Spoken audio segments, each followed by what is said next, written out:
at the kind of condition they've reduced the state to today. तो हार और जीत लोगों के हाथ में मैं तो नहीं कह सकता। उत्तर प्रदेश विधानसभा चुनाव में सिर्फ 2 सीटें जीतने और हर राज्य में बुरी तरह से हारने के बाद कांग्रेस की फजीहत तो हुई ही है, इसमें एक बार फिर बगावत के सुर उठ रहे हैं। असंतुष्टों के गुट G23 की बैठक जल्द होने वाली है। इस गुट के बड़े नेता और हाल फिलहाल तक कांग्रेस कार्य समिति के सदस्य रह चुके गुलाम नबी आजाद ने पहला हमला बोल दिया है। उन्होंने ट्वीट कर कहा, मैं हैरान हूँ, पार्टी की हार देखकर मेरा दिल रो रहा है। हमने पार्टी को अपनी पूरी जिंदगी और जवानी दी है। मुझे भरोसा है कि पार्टी का नेतृत्व सभी कमजोरियों और कमियों पर ध्यान देगा जो मैं और मेरे साथी पिछले कुछ समय से उठा रहे हैं। वरिष्ठ नेता शशि थरूर ने भी नेतृत्व में सुधार की मांग दोहराई है। उन्होंने ट्वीट किया, जो भी कांग्रेस पर भरोसा रखते हैं उन्हें चुनावी नतीजों से दुख हुआ है। ये भारत के उस विचार को मजबूत करने का समय है जिसके लिए कांग्रेस खड़ी है और देश को सकारात्मक एजेंडा देती है। ये हमारे संगठनात्मक नेतृत्व को इस तरह सुधारने का समय है जो उन विचारों में फिर से जान भर दे और लोगों को प्रेरित करे। एक बात साफ है, सफल होने के लिए परिवर्तन अनिवार्य है। आगे की योजना ये है कि G23 के नेता गुलाम नबी आजाद के घर पर बैठक करने वाले हैं। जाहिर है इस बैठक में 5 राज्यों में पार्टी की हुई दुर्गति पर चर्चा होगी। ये भी तय है कि इसके लिए पार्टी की आलोचना की जाएगी। इस संभावना से भी इनकार नहीं किया जा सकता है कि इस बैठक में केंद्रीय नेतृत्व और खासकर गांधी परिवार की भी आलोचना की जाए। आधिकारिक तौर पर कांग्रेस ने कहा है कि पार्टी को उत्तराखंड, पंजाब और गोवा में बेहतर नतीजों की उम्मीद थी। पार्टी के प्रवक्ता रणदीप सिंह सुरजेवाला ने कहा है कि लोगों के जीवन को प्रभावित करने वाले मूल मुद्दों की जगह भावनात्मक मुद्दों ने ले ली।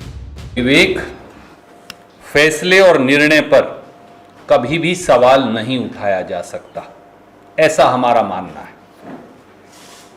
5 राज्यों में चुनाव परिणाम कांग्रेस पार्टी की आशा के विपरीत रहे हैं।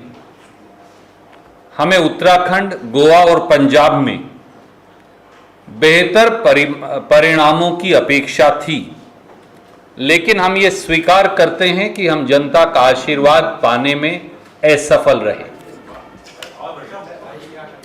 पंजाब में सरदार चरणजीत सिंह चन्नी जी के रूप में हमने एक विनम्र, स्वच्छ और धरातल से जुड़ा नेतृत्व देने का प्रयास किया, लेकिन सरदार अमरिंदर सिंह जी के नेतृत्व में 4.5 साल की सत्ता विरोधी लहर से नहीं उबर पाए। जनता ने बदलाव के लिए मतदान किया।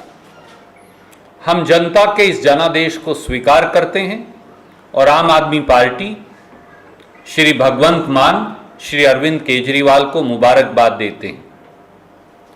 उत्तर प्रदेश में हम कांग्रेस पार्टी को जमीनी स्तर पर पुनर्जीवित करने में तो सफल रहे, पर हम उस जनमत को सीटों में नहीं बदल पाए।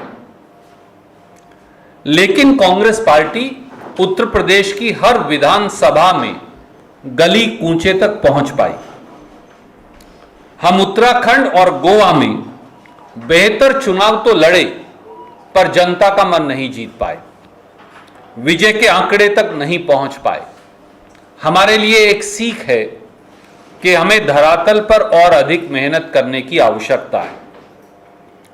हमने इस चुनाव को जातिवाद और धार्मिक ध्रुवीकरण के मुद्दों से दूर रख जनता के मुद्दों पर वापस लाने का सतत प्रयास किया।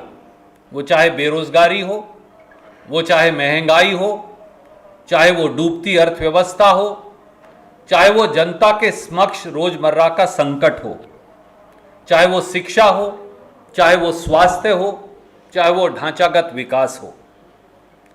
परंतु यह भी सच है कि भावनात्मक मुद्दे जनता की जिंदगी से जुड़े इन मुद्दों पर कहीं ना कहीं हावी हो गए। हम चुनाव हारे या जीतें, लेकिन भारतीय राष्ट्रीय कांग्रेस देश की जनता के साथ लगातार खड़ी है।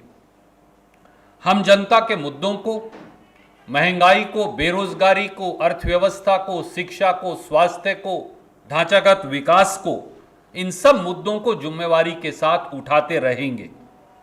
हम हार के कारणों पर गहन दृष्टि से आत्म मंथन और आत्म चिंतन दोनों करेंगे, संगठन पर काम करेंगे और भविष्य में और बेहतर प्रयास करेंगे। कांग्रेस अध्यक्षा श्रीमती सोनिया गांधी जी ने यह भी निर्णय लिया है कि वो बहुत जल्द कांग्रेस कार्य समिति की बैठक बुलाकर इन सारे हार के कारणों और 5 राज्यों के चुनाव पर एक व्यापक अंतर्मंथन कांग्रेस कार्य समिति करेगी। लेकिन कई लोग इससे सहमत नहीं हैं। इसे बहाना माना जा रहा है। बार बार ये नहीं कह सकते कि बीजेपी हिंदू मुस्लिम करके जीत जाती है। पंजाब में मुसलमान कहाँ थे? उत्तराखंड, मणिपुर और गोवा में कहाँ थे? नेतृत्व ने विश्वसनीयता खो दी है। पार्टी को वे स्वीकार करना होगा, ऐसा कई लोगों का मानना है। लेकिन सवाल तो ये है कि क्या गांधी परिवार इसे मानेगा?